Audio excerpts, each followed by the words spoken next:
travaillons à minimiser les suppressions d'emplois. Nous avons d'abord fermé les mairies, sachez les conseils municipaux qui étaient quand même des représentants des villages. Bon, pratiquement, ils ne se sentent plus concernés par notre problème d'union, notre problème d'insécurité. Vous allez commencer à fermer tous les orpaillages. La totalité des orpaillages. C'est quand même dangereux. Ça, c'est comme chaque année, hein, en saison pluvieuse. En saison pluvieuse, oui, je crois que oui. Mais est-ce que c'est l'argument qui a avancé? C'est l'argument de sécurité qui a avancé. Et c'est dangereux. Puis après les tractations. Quand on ferme maintenant. Oui, après les tractations, le ministère ou le gouvernement a rassuré les orpailleurs que la fermeture concerne la saison pluvieuse comme d'habitude. Bon, c'est que c'est un peu tôt. C'est un peu tôt. Parce que les gens vivent du jour le jour. Donc, quand vous prenez leur emploi, ça devient compliqué. Par exemple, les zones où il y a l'insécurité, où il y a des opérations militaires, on peut les demander de faire des déguerpis. Mais au moment qu'il y a des zones quand même qui peuvent encore travailler jusqu'en juin, permettre le travail parce que... Mais la saison pluvieuse est en train de s'installer très tôt cette année aussi. C'est normal avec la saison pluvieuse qu'on ferme tous les orpaillages, comme d'habitude. D'accord. Monsieur Kafando? Bon, effectivement, c'est comme ce que M. Gouem disait. L'idéal, là, c'est mieux de voir. C'est ça que j'ai toujours dit. Je le répète encore. Chez nous, au Burkina, bon, ce n'est même pas chez nous au Burkina seulement.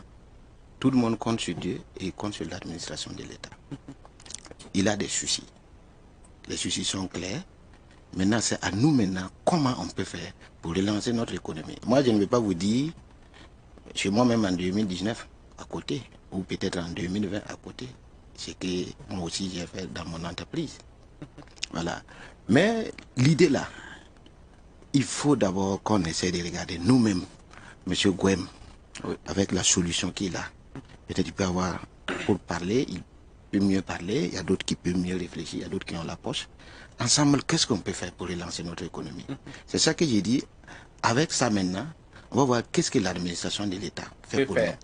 Sinon, si vous regardez, vous allez voir que tout, on est en train de parler en envoyant là-bas.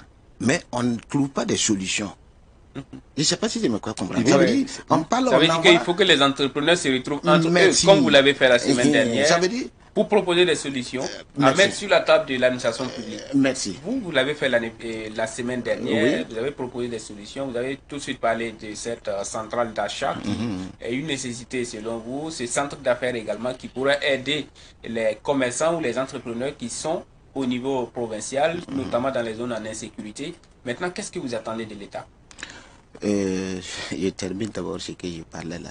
C'est comme ce que j'ai dit là. Ça veut dire si nous, on va tout prendre, remettre à l'État, on a toujours... Ça fait depuis combien d'années qu'on est dans ça? On va continuer chaque fois, on dit, parler, renvoyons tout à l'administration de l'État. Renvoyons tout... Non, apprenons nous-mêmes à nous battre. Apprenons nous-mêmes à lutter pour voir comment faire pour relancer notre économie. C'est bien vrai que c'est leur devoir de protéger sa population. C'est sa devoir aussi de travailler à relancer son économie. C'est le devoir de l'administration de l'État. Voilà, mais on voit ces failles. Comme on voit ces failles-là, comment nous allons faire? Sinon, on va laisser à lancer, on va pas finir. Maintenant, votre question, c'était... C'était, qu'est-ce que vous attendez de... Après avoir proposé ces solutions-là, qu'est-ce que vous attendez des décideurs du gouvernement pour la mise en œuvre concrète? Ok, ça veut dire notre mémorandum, on est en train de le finaliser. Après finaliser, on va essayer de faire le tour. D'abord avec les grands opérateurs économiques, nos patrons d'abord, échanger avec eux. Et maintenant, si des solutions peuvent se trouver en face entre nous-mêmes d'abord, on n'a pas besoin de l'administration de l'État. C'est quand on va voir qu'il y a vraiment des choses qu'il faut les voir là maintenant, qu'on va échanger avec eux. Sinon, nous, pour l'instant... Vous avez parlé de la concurrence déloyale, le contrôle des prix. Est-ce que tout cela peut se faire sans l'État? Parce que c'est vrai que c'est le libéralisme, tout est libre, c'est la libre concurrence, mais l'État reste le régulateur. Non, si j'ai dit, eux, ils viennent à la dernière position. On ne va pas les mettre en priorité. Voilà. Il faut d'abord qu'on apprenne à nous battre nous-mêmes. D'accord. Voilà. Il faut qu'on apprenne à regarder. Déjà, on se bat. Mais il faut d'abord qu'on regarde ensemble l'union là. Notre union là, comment il faut... Qu'est-ce que vous pouvez faire? Voilà, qu'est-ce qu'on peut faire? Pour trouver des solutions à vos problèmes. Sinon, on va rester à chaque fois, un tel non, bon, est-ce que c'est pas des doublons? Est-ce que d'autres n'ont pas encore fait ça? Est-ce que d'autres n'ont pas fait... Toutes ces questions-là, vous allez voir que autour de la table, rien n'est proposé. Est-ce que vous me comprenez? C'est pour cela que j'ai dit, travaillons d'abord à s'entendre et voir maintenant comment faire pour régler ce problème avec ces gens-là. Même si on va les associer, ça ne va pas être là, comment prendre un travail réversé et puis on a les bras croisés, on attend. Non, non, ça ne va pas être comme ça. D'accord. Voilà, Haruna Gouem, est-ce qu'au niveau de la coalition, cette vision est partagée? Oui, je crois que c'est une vision partagée. Si je me rappelle bien, je crois qu'il y a 3 ans de cela, nous avons remis un mémorandum qui regroupait le problème des commerçants, le problème des taximens, le problème des entrepreneurs du BTP. C'est ceux qui sont quand même avec nous, on soulevait des problèmes que nous on a rémunérés. Le problème des matériaux de construction, tout ça, on avait mis dedans qu'on a remis au gouvernement à l'époque. Voilà, mais il n'y a pas eu de suite en réalité.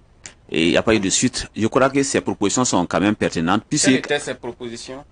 Et est-ce que c'est encore valable aujourd'hui? C'est encore valable. Il y a plein de propositions qui sont très valables aujourd'hui. Quelles étaient ces propositions? Par exemple, pour le fer, ils ont suggéré quand même qu'au niveau du fer, que les dimensions soient respectées. Parce que souvent, tu fais de 8, on dirait que c'est un rayon. Ouais, voilà. Tout ça c'est le problème qu'on a eu à soulever. Voilà, que quand même, il faut que les gens soient assurés dans le travail. C'est à qui de faire ce travail? C'est la douane? C'est au niveau non, c'est pas la douane. Il y a une administration burkinabé qui est chargée. Ministère du Commerce? Non, il y a l'administration, je crois que c'est l'ABEMAP qui est chargée de contrôler la qualité des choses. Oui. Voilà, tout ça, il faut voir. Au niveau des choses, en cas de détournement, nous considérons même que ceux qui sont responsables ne soient pas seulement l'entreprise. Puisque l'entreprise, quand même, il y a un contrôleur à pied d'œuvre, mais l'administration qui passe en temps en temps, qui regarde. Mais si on regarde, on laisse tellement que c'est le problème de l'entrepreneur, on trouve que quand même, on déplace souvent les problèmes. Parce que si tout le monde est responsable, chacun tiendra à ce que le travail soit bien fait. Mais si c'est l'entrepreneur seulement qui est responsable, ça ne va pas. On se dit que c'est à lui de vérifier la qualité du matériel avant l'achat. Voilà.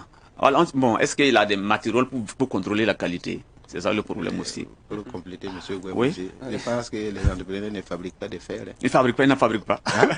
Alors que tu vas aller payer quelque chose, tu vois que c'est bien décrit, mais l'entrepreneur, lui, ne fabrique pas. Oui, c'est ça. Donc, on a trouvé sur ce problème-là. Même au niveau des tassimens, ils ont proposé quand même qu'il y ait de l'accompagnement. Parce que, bon, ça c'est un problème qui est réel aujourd'hui avec le prix du carburant. Pour qu'ils abandonnent quand même le gaz butane qui est utilisé dans nos véhicules. Donc c'est le problème qu'on avait pleinement soulevé. Les Européens aussi avaient fait des propositions. Hein. Voilà. D'accord. Même le syndicat qui vient de parler à la télé, là, il a fait des propositions. D'accord. On va peut-être terminer par ce point. Aujourd'hui, on remarque une certaine inflation au Burkina Faso. Oui. Presque tous les produits ont augmenté de prix ou sont en train d'augmenter de prix. Alors, quand on écoute dans l'opinion, c'est vrai qu'il y a des problèmes, mais beaucoup pensent que les commerçants, vous, les opérateurs économiques, vous en faites un peu trop. Qu'est-ce que vous répondez à cela? Beaucoup pensent que ce sont les commerçants qui profitent de la situation, par exemple, pour s'enrichir en faisant de la surenchère. Pour moi, chacun a ses raisons. Donc, on ne peut pas parler qu'un tel augmente ou un tel diminue ses prix. Et les raisons aussi que chacun peut évoquer, ça peut être valable aussi. Mais pour moi, on vient de finir un atelier tout de suite. On a notre mémorandum qu'on va mettre en place. Et moi, je pense que, pour moi, avec ce truc-là, si on ne dépose pas, beaucoup de choses peuvent changer. Voilà, comme ce que j'ai donné des exemples ici, là. Voilà, ça va diminuer. Mais sinon, pour l'instant, vous voyez, si le dollar augmente aujourd'hui, par exemple, le carburant a augmenté rien que la semaine passée. Oui. Voilà. Vous allez voir qu'il y a d'autres qui avaient du stock. Il y a d'autres qui vont aller payer le même jour. Donc, ça veut dire, si tu ne peux pas juger, dire que non, un tel il devait faire comme ça, un tel devait faire comme ça. C'est pour cela que j'ai dit, il faut qu'on respecte ce que les gens, les revendeurs, ce qu'ils sont en train de faire. Mais avec le système de centre d'affaires, avec le central d'achat, ça va venir équilibrer beaucoup de choses. Est-ce que si tu n'étais pas aussi au pouvoir public d'accompagner un peu les différents secteurs? On prend par exemple l'exemple du Mali, où le gouvernement a pris en charge l'importation du blé directement de la Russie, par exemple, pour que les populations puissent supporter le coût du pain, par exemple. Est-ce que ce ne sont pas des solutions à envisager pour les produits de grande consommation aussi au Burkina, parce que vous avez tenté de dire qu'il ne faut pas peut-être attendre de l'État, mais on sent que l'État peut faire quelque chose comme ailleurs aussi. En tout cas, ce que vous venez de dire est propre. C'est juste, bon, si je veux bien dire. Mais si je dis de ne pas attendre à l'État là, je vous dis, même M. Gouem m'a dit qu'ils ont eu à faire des choses qu'ils ont données. Et pour l'instant, ils n'ont pas eu de réponse. Ça fait combien d'années déjà? Ça fait 3 ans. 3 ans. Ok. Vous voyez que le régime aussi a changé. La situation d'aujourd'hui n'est pas sûre que c'est comme avant aussi. Donc, quand tu regardes tout ce contexte-là, chez nous à Morée, 900 zinguettes, on met un tariam, quoi. Il faut trouver des solutions à toi-même. Ça veut dire quoi? Non, quand tu regardes, au fait, le temps qui nous reste là, on n'a plus besoin d'aller donner un dossier qu'on attend. Il faut s'en charger soi-même. Il faut s'en charger soi-même. Mais maintenant, si on a besoin de l'appui de l'administration de l'État, c'est des choses qui vont... Ah, voilà. C'est des choses qui sont claires. C'est noir, c'est écrit noir sur le blanc. Voilà. Et nous pensons que vu, ils vont regarder celui qui lui parle là même, c'est qui. Et l'expérience aussi, voilà. Ils ont des conseils. Rapidement, qu'est-ce qui peut être fait? Ça veut dire qu'il faut qu'on trouve des solutions immédiates. Et ces solutions aussi, il y a des solutions même qu'on n'a même pas besoin de dépenser. Ça ne demande même pas un franc même dans certaines solutions. D'accord. Voilà. Monsieur Gouem, oui. Est-ce que l'État ne peut pas appuyer pour amoindrir un peu cette vie chère en prenant en charge l'importation de certains produits? Oui, l'État. J'ai pris l'exemple du Mali où c'est l'État désormais qui négocie avec l'État russe directement les questions d'importation du blé pour que les populations puissent supporter les coûts du pain.